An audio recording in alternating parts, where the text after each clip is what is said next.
The U.S. has been giving Saudi Arabia billions of dollars worth of weapons since they started bombing Yemen. Now, as a result of that, Saudi Arabia has bombed open-air markets, food factories, they've bombed hospitals, they've bombed schools, including schools for the blind, they've bombed mosques.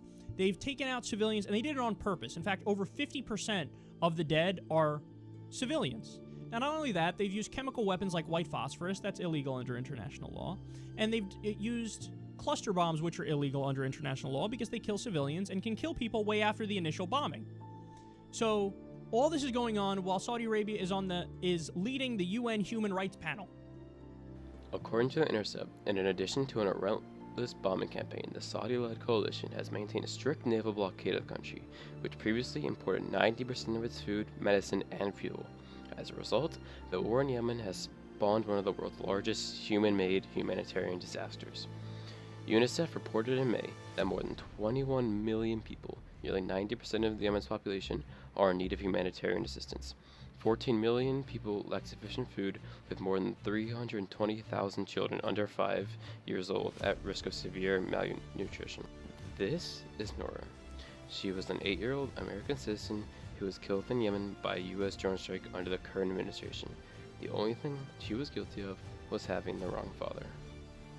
This is bad enough as it is, but she was an American citizen as well as her brother and her father, who were both killed in separate drone strikes. And when Robert Gibbs, a former White House secretary to Obama, was asked about the son of Anwar al-Awlaki, he had this to say. That's an American citizen that's being targeted without due process of law, without trial, and he's underage, he's a minor. I would suggest that you should have a far more responsible father if they're truly concerned about the well-being of their children. I don't think becoming an al-Qaeda jihadist terrorist is the best way to go about doing your business. Robert, what do you think of... When talking about Anwar al-Awlaki's son, Tom Junaid had this to say.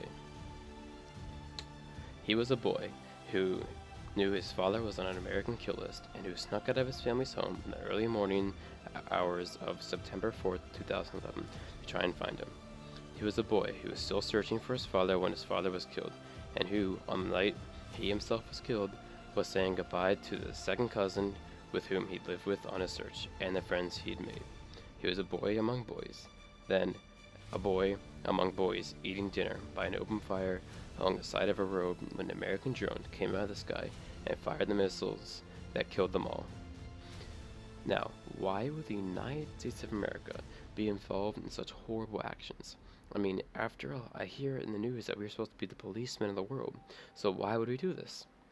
As always, it has to do with money. Oil money, to be specific, and Saudi Arabia has a lot of it. So as long as our corporations keep getting cheap oil and keep buying our politicians, our government will continue to give weapons to Saudi Arabia and will continue to look the other way.